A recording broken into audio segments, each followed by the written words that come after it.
ಇವತ್ತು ದಸರಾ ಮಹೋತ್ಸವದ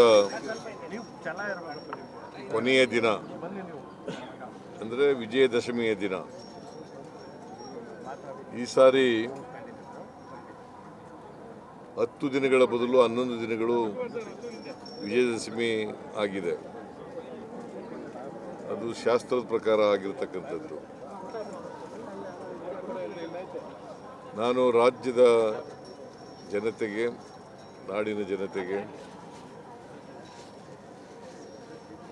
ದಸರಾ ಮಹೋತ್ಸವದ ಶುಭಾಶಯಗಳನ್ನು ಕೋರಲಿಕ್ಕೆ ಬಯಸ್ತಾ ಇದ್ದೇನೆ.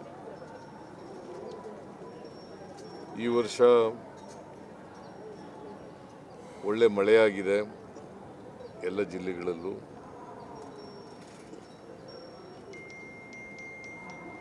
ಎಲ್ಲ ಜಲಾಶಯಗಳು ತುಂಬಿದ್ದಾವೆ. ಉತ್ತಮ ಬೆಳೆ ಬಂದಿದೆ. ಆದರೆ ಉತ್ತರ ಕರ್ನಾಟಕದ ಕೆಲವು ಜಿಲ್ಲೆಗಳಲ್ಲಿ ಮಾತ್ರ ಅತಿವೃಷ್ಟಿಯಾಗಿ ಬೆಳೆ ನಷ್ಟ ಆಗಿದೆ. ಸುಮಾರು 10 ಲಕ್ಷ ಹೆಕ್ಟೇರ್ನಷ್ಟು ಬೆಳೆ ನಷ್ಟ ಆಗಿದೆ. ಅವ್ರಿಗೆಲ್ರಿಗೂ ಕೂಡ ಬೆಳೆ ಪರಿಹಾರ ಕೊಡ್ತೀವಿ ಅಂತೇಳಿ ಈಗಾಗಲೇ ನಾನು ವೈಮಾನಿಕ ಸಮೀಕ್ಷೆ ಮಾಡಿದಂಥ ಸಂದರ್ಭದಲ್ಲಿ ಕಲಬುರಗಿನಲ್ಲಿ ಪ್ರಸ್ತಾಪ ಮಾಡಿದ್ದೇನೆ. ಸರ್ಕಾರದಿಂದ ಮತ್ತು NDRF ಫಂಡ್ನಿಂದ ಖುಷ್ಕಿ ಜಮೀನಿಗೆ 17,000 ರೂಪಾಯಿ,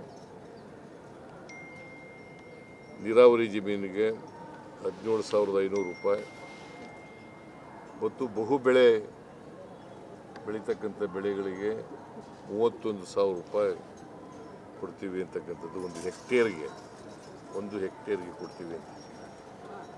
ಆದರೆ ಹಳೆ ಮೈಸೂರಿನಲ್ಲಿ ಅಷ್ಟೊಂದು ಬೆಳೆ ಹಾನಿ ಆಗಿಲ್ಲ.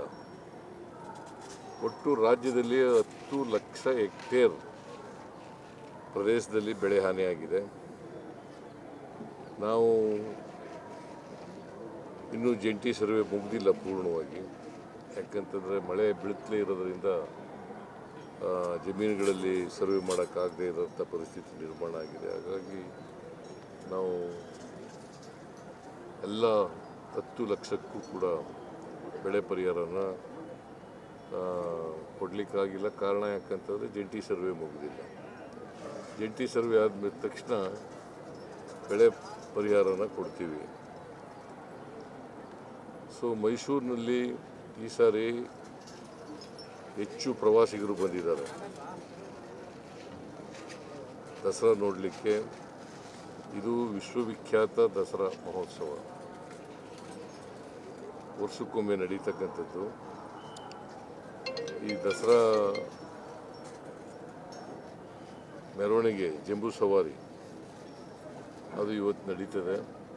ಈಗ ನಂದಿ ಪೂಜೆಯನ್ನು ನೆರವೇರಿಸಿದ್ದೀವಿ. ಇದಾದಮೇಲೆ ಮೆರವಣಿಗೆ ಪ್ರಾರಂಭ ಆಗ್ತದೆ. ಆಮೇಲೆ ಅಂಬಾರಿ ಮೇಲೆ ಚಾಮುಂಡೇಶ್ವರಿ ತಾಯಿ ಪ್ರತಿಮೆ ಬರ್ತದೆ. ಅದಕ್ಕೆ ಪುಷ್ಪಾರ್ಚನೆ ಮಾಡ್ತೀವಿ. ಎಲ್ಲ ಪ್ರವಾಸಿಗರಿಗೆ ನಾನು ಸರ್ಕಾರದ ಪರವಾಗಿ, ನನ್ನ ವೈಯಕ್ತಿಕವಾಗಿ ಹೃತ್ಪೂರ್ವಕವಾದಂಥ ಸ್ವಾಗತವನ್ನು ಕೋರ್ತಾ ಇದ್ದೇನೆ.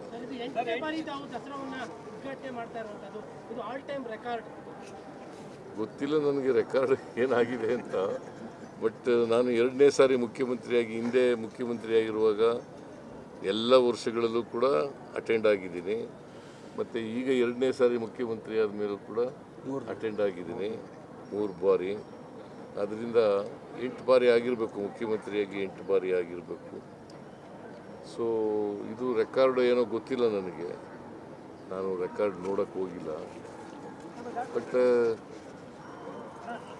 ಜನರ ಆಶೀರ್ವಾದ ಇರೋದ್ರಿಂದ ಇಷ್ಟು ವರ್ಷ ಮುಖ್ಯಮಂತ್ರಿಯಾಗಿ ದಸರಾ ಮಹೋತ್ಸವವನ್ನು ಆಚರಣೆ ಮಾಡ್ತಕ್ಕಂಥ ಸೌಭಾಗ್ಯ ದೊರೆತಿದೆ. ಇದನ್ನು ಅತ್ಯಂತ ಸಂತೋಷದಿಂದ ನೆರವೇರಿಸಿದ್ದೇನೆ.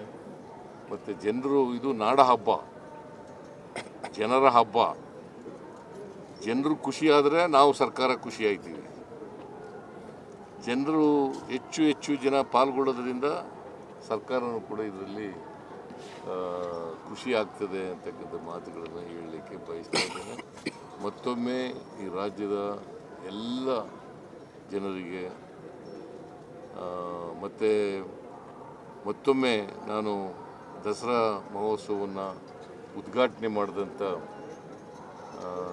ಬಾನು ಮುಸ್ತಾಕ್ ಅವರಿಗೆ ಧನ್ಯವಾದಗಳನ್ನು ಹೇಳಲಿಕ್ಕೆ ಬಯಸ್ತಾ ಇದ್ದೇನೆ. ಈ ಸಾರಿ ಯಾವುದೇ ಅಡಚಣೆಗಳಿಲ್ಲದೇ, ಯಾವುದೇ ಅನಾಹುತಗಳಿಲ್ಲದೇ ನಡೆದಿರ್ತಕ್ಕಂಥದ್ದು ಭಾಳ ಸಂತೋಷ.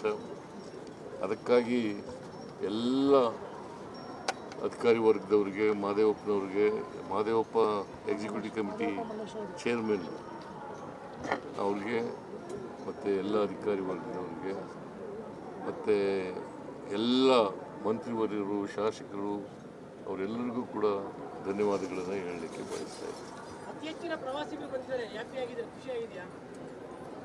ಜನರು ಖುಷಿಯಾದರೆ ನಾನು ಖುಷಿಯಾದಾಗೆ. ಜನ ಖುಷಿಯಿಂದಲೇ ಬಂದಿರೋದು, ನಾನು ಖುಷಿಯಾಗಿದ್ದೀನಿ. ಇವತ್ತು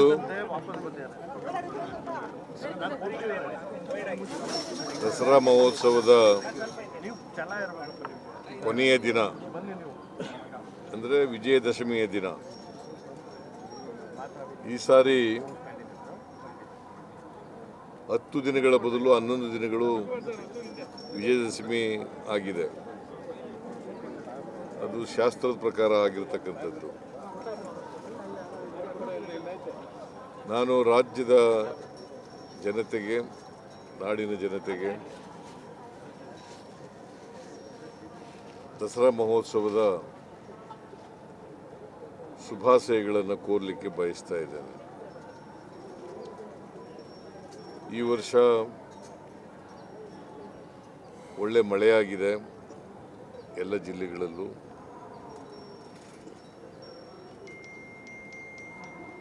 ಎಲ್ಲ ಜಲಾಶಯಗಳು ತುಂಬಿದ್ದಾವೆ. ಉತ್ತಮ ಬೆಳೆ ಬಂದಿದೆ. ಆದರೆ ಉತ್ತರ ಕರ್ನಾಟಕದ ಕೆಲವು ಜಿಲ್ಲೆಗಳಲ್ಲಿ ಮಾತ್ರ ಅತಿವೃಷ್ಟಿಯಾಗಿ ಬೆಳೆ ನಷ್ಟ ಆಗಿದೆ. ಸುಮಾರು 10 ಲಕ್ಷ ಹೆಕ್ಟೇರ್ನಷ್ಟು ಬೆಳೆ ನಷ್ಟ ಆಗಿದೆ. ಅವ್ರಿಗೆಲ್ರಿಗೂ ಕೂಡ ಬೆಳೆ ಪರಿಹಾರ ಕೊಡ್ತೀವಿ ಅಂತೇಳಿ ಈಗಾಗಲೇ ನಾನು ವೈಮಾನಿಕ ಸಮೀಕ್ಷೆ ಮಾಡಿದಂಥ ಸಂದರ್ಭದಲ್ಲಿ ಕಲಬುರಗಿನಲ್ಲಿ ಪ್ರಸ್ತಾಪ ಮಾಡಿದ್ದೇನೆ. ಸರ್ಕಾರದಿಂದ ಮತ್ತು NDRF ಫಂಡ್ನಿಂದ ಖುಷ್ಕಿ ಜಮೀನಿಗೆ 17,000 ರೂಪಾಯಿ, ನೀರಾವರಿ ಜಮೀನಿಗೆ 17,500 ರೂಪಾಯಿ ಮತ್ತು ಬಹು ಬೆಳೆ ಬೆಳೀತಕ್ಕಂಥ ಬೆಳೆಗಳಿಗೆ 31,000 ರೂಪಾಯಿ ಕೊಡ್ತೀವಿ ಅಂತಕ್ಕಂಥದ್ದು. ಒಂದು ಹೆಕ್ಟೇರ್ಗೆ ಕೊಡ್ತೀವಿ ಅಂತ. ಆದರೆ ಹಳೆ ಮೈಸೂರಿನಲ್ಲಿ ಅಷ್ಟೊಂದು ಬೆಳೆ ಹಾನಿ ಆಗಿಲ್ಲ. ಒಟ್ಟು ರಾಜ್ಯದಲ್ಲಿ 10 ಲಕ್ಷ ಹೆಕ್ಟೇರ್ ಪ್ರದೇಶದಲ್ಲಿ ಬೆಳೆ ಹಾನಿಯಾಗಿದೆ. ನಾವು ಇನ್ನೂ ಜಂಟಿ ಸರ್ವೆ ಮುಗಿದಿಲ್ಲ ಪೂರ್ಣವಾಗಿ. ಯಾಕಂತಂದರೆ ಮಳೆ ಬೀಳುತ್ತಲೇ ಇರೋದರಿಂದ ಜಮೀನುಗಳಲ್ಲಿ ಸರ್ವೆ ಮಾಡೋಕ್ಕಾಗದೇ ಇರೋಂಥ ಪರಿಸ್ಥಿತಿ ನಿರ್ಮಾಣ ಆಗಿದೆ. ಹಾಗಾಗಿ ನಾವು ಎಲ್ಲ 10 ಲಕ್ಷಕ್ಕೂ ಕೂಡ ಬೆಳೆ ಪರಿಹಾರನ ಕೊಡಲಿಕ್ಕಾಗಿಲ್ಲ. ಕಾರಣ ಯಾಕಂತಂದರೆ ಜಂಟಿ ಸರ್ವೆ ಮುಗಿದಿಲ್ಲ. ಜಂಟಿ ಸರ್ವೆ ಆದಮೇಲೆ ತಕ್ಷಣ ಬೆಳೆ ಪರಿಹಾರನ ಕೊಡ್ತೀವಿ. ಸೊ ಮೈಸೂರಿನಲ್ಲಿ ಈ ಸಾರಿ ಹೆಚ್ಚು ಪ್ರವಾಸಿಗರು ಬಂದಿದ್ದಾರೆ ದಸರಾ ನೋಡಲಿಕ್ಕೆ. ಇದು ವಿಶ್ವವಿಖ್ಯಾತ ದಸರಾ ಮಹೋತ್ಸವ, ವರ್ಷಕ್ಕೊಮ್ಮೆ ನಡೀತಕ್ಕಂಥದ್ದು. ಈ ದಸರಾ ಮೆರವಣಿಗೆ, ಜಂಬೂ ಸವಾರಿ ಅದು ಇವತ್ತು ನಡೀತದೆ. ಈಗ ನಂದಿ ಪೂಜೆಯನ್ನು ನೆರವೇರಿಸಿದ್ದೀವಿ. ಇದಾದಮೇಲೆ ಮೆರವಣಿಗೆ ಪ್ರಾರಂಭ ಆಗ್ತದೆ. ಆಮೇಲೆ ಅಂಬಾರಿ ಮೇಲೆ ಚಾಮುಂಡೇಶ್ವರಿ ತಾಯಿ ಆ ಪ್ರತಿಮೆ ಬರ್ತದೆ, ಅದಕ್ಕೆ ಪುಷ್ಪಾರ್ಚನೆ ಮಾಡ್ತೀವಿ. ಎಲ್ಲ ಪ್ರವಾಸಿಗರಿಗೆ ನಾನು ಸರ್ಕಾರದ ಪರವಾಗಿ ನನ್ನ ವೈಯಕ್ತಿಕವಾಗಿ ಹೃತ್ಪೂರ್ವಕವಾದಂಥ ಸ್ವಾಗತವನ್ನು ಕೋರ್ತಾ ಇದ್ದೇನೆ.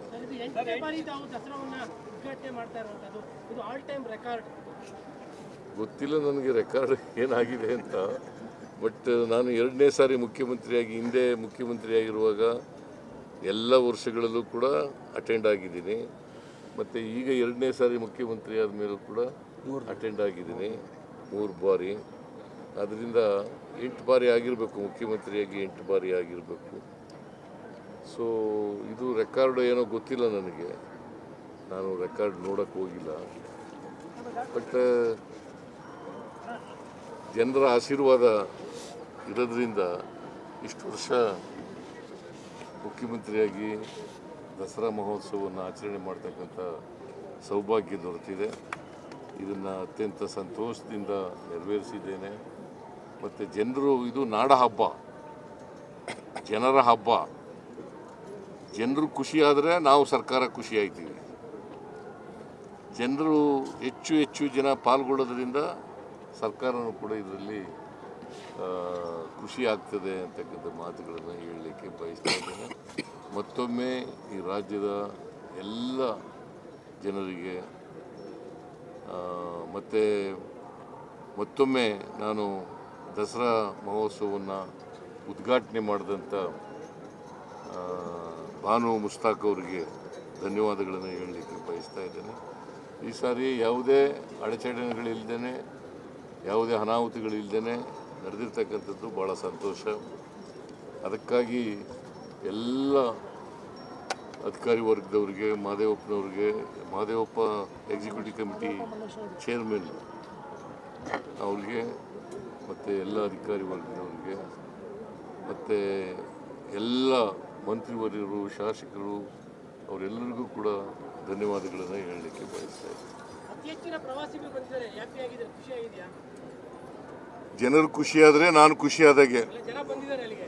ಜನ ಖುಷಿಯಿಂದಲೇ ಬಂದಿರೋದು, ನಾನು ಖುಷಿಯಾಗಿದ್ದೀನಿ.